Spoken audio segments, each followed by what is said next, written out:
እንደ እናቱ ትንከባከበው ነበር። አብረኸኝ ሆነ አምናና ልፌ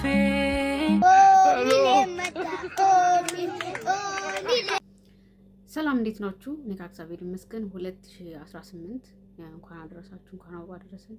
ያው እስከ መስቀል ድረስ በዓል ነው። ዛሬ ደግሞ ካሜራው ምን አስመስሎኛል እና እንዴት ናችሁ? አዲስ ዓመት እንዴት እያሳለፋችሁ ነው? ለኔ በስራ የሚያሳልፍ ሊኖር ይችላል። እንዲሁም ደግሞ በዓል ማለት ከቤተሰብ ጋር ሆኖ የሚያሳልፍ ሊኖር ይችላል። ብዙ ብቻ ግን እግዚአብሔር የተመሰገነ ይሁን በህይወት መኖራችን ነው። እንኳን አደረሳችሁ፣ እንኳን አብሮ አደረሰን። ሶሻል ሚዲያ ያዩዋቸው የመጀመሪያ አዲስ ዓመት 2017 አልቆ 18 ሲገባ አንደኛው ያየሁት ቪዲዮ እነዚህ ልጆች ማለት ነው ባህሉ እየቀረ በጣም በብዙ ሁኔታ መቶ ጭራሽ አበባ ሳይዙም አሁን በፊት የተፈጥሮ አበባ ተቆርጦ ተይዞ ነው እንቁጣጣሽ የሚባለው። እንቁጣጣሽ ያሉ ሴት ልጆች የሚሰጡት እኛ ጋር ወንዶችም ይሰጣሉ። ጧት ማለት ነው። በጧት ነው ህፃናት ወንዶች ማለት ነው። ይሄ ከምንድን ነው ህፃናት ሳይሆን ከ10 ዓመት 11 የሚያሉት እንትን ይላሉ። ግን ከ10 ዓመት ወይም ከ11 ዓመት በታች ያሉ ህፃናት ናቸው አበባ እንደዚህ። እነሱ ህፃናት አይደሉም ትልልቅ በሚባል ደረጃ። ከዛም የበለጡትም አንዳንዴ እንትን ይላሉ። ግን አብዛኛውን በእኛ አካባቢ ከሱ ተሰርቶ በተፈጥሮ ከሚገኝ አደይ አበባ ተለቅሞ ተሰርቶ ግጫ የሚባል ብዙ አይነት አድርገው ሰርተን ነው እንኳን እንቁጣጣሽ የምንለው። ከዛ ደግሞ አሁን እየተቀየረ ሲመጣ መሳል ጀመርን። መሳል ማለት በከተማ አካባቢ መሳል ተጀመረ። አደይ አበባ ተስሎ በወረቀት ላይ እንኳን አደረሳችሁ እንቁጣጣሽ ተብሎ ይሰጣል። ጭራሽ አሁን የእጅ ቦርሳ እንጂ የአደይ አበባ ይቅርታ ለእንትን ለምሲ በእንትናቸው የታጠቁት ልጆቹ እንደምታዩት ከዚህ ጋር እንትን ሳይሆን ብር መያዣ ቦርሳ ነው እንጂ አበባየውሽ የሚባልበት ቦታ ላይ የያዙት አበባ ምንም አይነት በወረቀትም የተሳለ ያላዙም።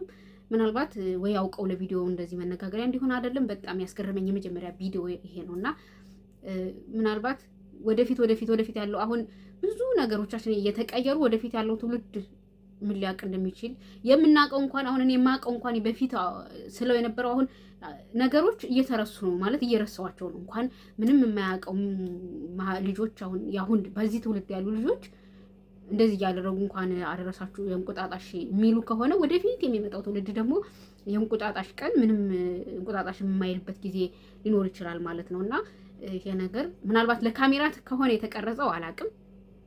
አንዳንዴ ለካሜራ ተብሎ የሚቀረጹ ነገሮች ስላሉ ወይ ደግሞ እውነትም እንደዚህ ሆነው ከሆነ እንደዚህ የሚያደርጉት ማስተማር ጥሩ ነው።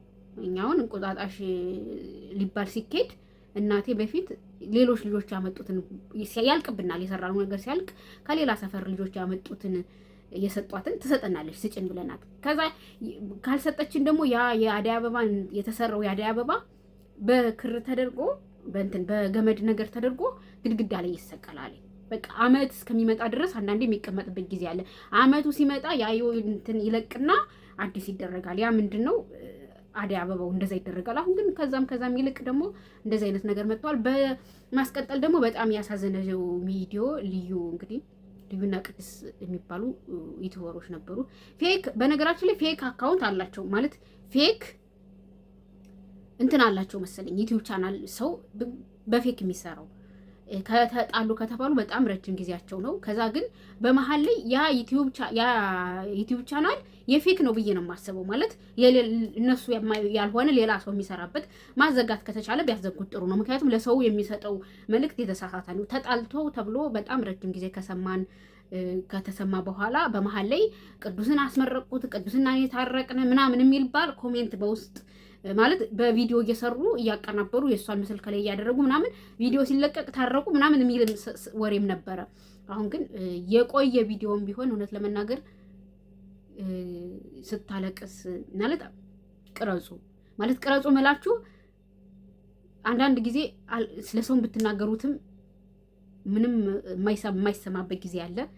ምንም ሰው ስሜታችሁን ሊረዳበት የማይችልበት ከዛ ደግሞ እናንተም ምንም ብታደርጉ ስሜታችሁ ሊወጣበት የማይችለው ነገር አለ። ስለዚህ በዛን ሰዓት ማልቀስ ብቻ ስታለቅሱ እውነት ያንን ስሜት ቀርጻ አስቀምጠው ኑሮ አሁን በዚህ በ2017 ከገጠሙኝ ፈታኝ ነገሮች አልፋቸዋለሁ። አላልፈውም ብዬ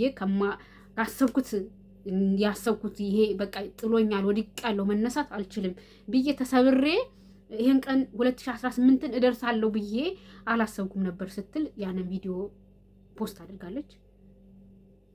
ከዛ እውነት ሳያት ማለት ነው እኔ የመጀመሪያ ቀን ሳያት እኔ ራሱ አልቀሻለሁ።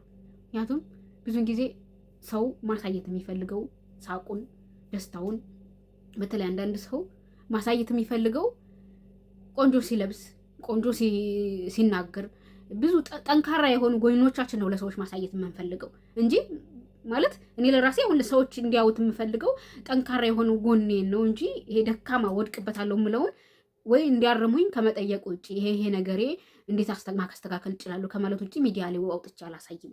ምክንያቱም መስተካከል ከሚዲያ የሚገኝ ጥቅም ግን አንዳንዴ ደግሞ በቃ ያን ስሜት ምንም ማድረግ የማትችሉበት ሰዓት ደርሳ እች ልጅ ፖስት አደረገችው።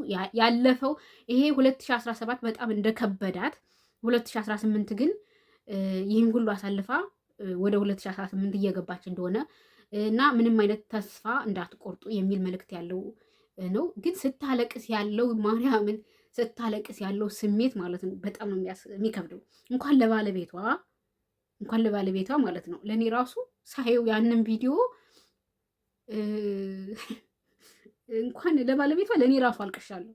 በቃ ማለት አንዳንዴ ምንም ብትታገሉት ምንም በቃ ያንን ነገር ለማስተካከል ብትጥሩ የማይሆንበት ብዙ ደክማችሁለት ብዙ ዋጋ ከፍላችሁለት ግን የማይሆን ነገር አለ። በዛ ውስጥ ግን እሷ እግዚአብሔርን አግኝታበት እግዚአብሔር ደግሞ ከጎኗ እንደሆነ አሳይ።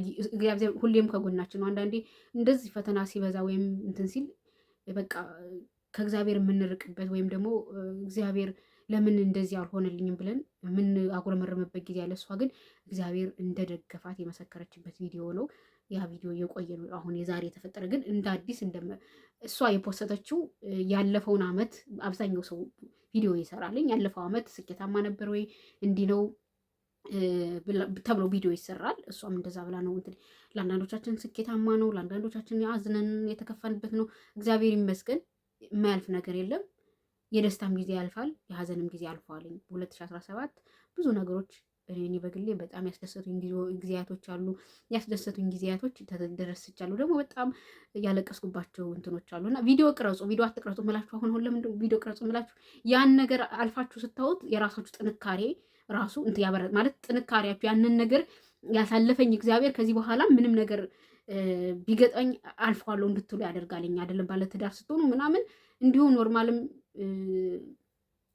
እንትን ስትሉ ይከፋልኝ። ብዙ ነገር አብላችሁ አሳልፋችሁ ከዛ ደግሞ ቤታችሁ ጭርስ ሲል ቤታችሁ 10 ዓመት ቀላል አይደለም እና በዛ ያን ቪዲዮ በጣም የሚያሳዝን ቪዲዮ ነበር። በዚህ ሳምንት የአዲስ ዓመት የመግቢያ የአሮጌው ዓመት አሮጌው የሚባለው ያለፈው 2017 እየተኮላተፍኩ ነው ማሮቹ እና በጣም የብዙዎቹን ስሜት የነካ ነው። እኔ እንደዚህ ነው እንደዚህ የሚለው የእናትና አባትን ማለት እህትና ወንድሙ ነው ይባላል። እሷ እንደዚህ በጣም ስርዓት ያላት ልጅ ናት። እውነት ነው በጣም ግን ደግሞ ብዙ ብትታገሉም የማይሆን ነገር ሆኖ እሷም ያንን ጠንክራ አልፌዋለሁ ተስፋ እንዳትቆርጡ በሚል መልእክት ነው ያስተላለፈችው።